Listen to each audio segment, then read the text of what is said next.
ખેડા જિલ્લાના નડિયાદ કમલમ જિલ્લા ભાજપ કાર્યાલય ખાતે ભારતીય જનતા પાર્ટી ગુજરાત પ્રદેશના નવનિયુક્ત મહામંત્રી અજય બ્રહ્મભટ્ટ તથા મહામંત્રી અને મધ્યસ્થ ઝોન પ્રભારી હિતેન્દ્રસિંહ ચૌહાણના સન્માન સમારોહનું ખાસ આયોજન કરવામાં આવ્યું હતું।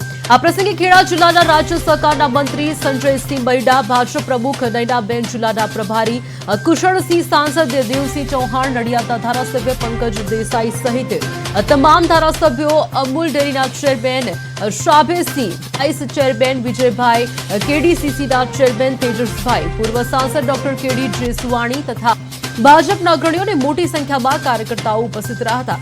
તમામ અગ્રણીઓ અને કાર્યકરોએ ઉમળકાભેર સ્વાગત કર્યું હતું। જગદીશભાઈ વિશ્વકર્માના પગલે ચાલી બંને મહામંત્રીઓને પુસ્તકોની ભેટ અર્પણ કરવામાં આવી હતી। મધ્ય ઝોનના પ્રભારી હિતેન્દ્રસિંહ ચૌહાણે જણાવ્યું કે આગામી ચૂંટણીમાં ભવ્ય વિજય મેળવવા માટે સૌ સાથે રહીને આયોજન કરવાનું છે। તેમણે પોતાની રાજકીય સફરનું વર્ણન કરતા જણાવ્યું કે ભાજપમાં નાનો કાર્યકર પણ મહામંત્રી સુધી પહોંચે તે શક્ય છે અને તે સંગઠનની વિશેષતા છે।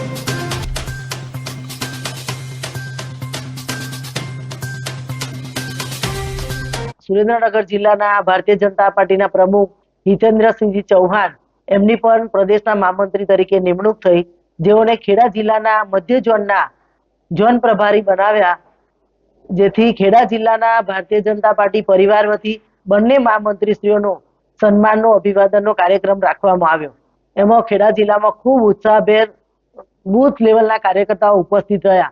એમપી, તમામ ધારાસભ્યશ્રીઓ, પ્રભારી મંત્રીશ્રીઓ બધા જ ઉપસ્થિત રહી અને બંને મહામંત્રીશ્રીઓને આવનારા સમયમાં એમને ફાળવેલા ઝોનમાં એમની આગેવાનીમાં ખૂબ સારી કામગીરી કરે, ખૂબ સફળતા પ્રાપ્ત કરાવે એવી શુભકામનાઓ આપી।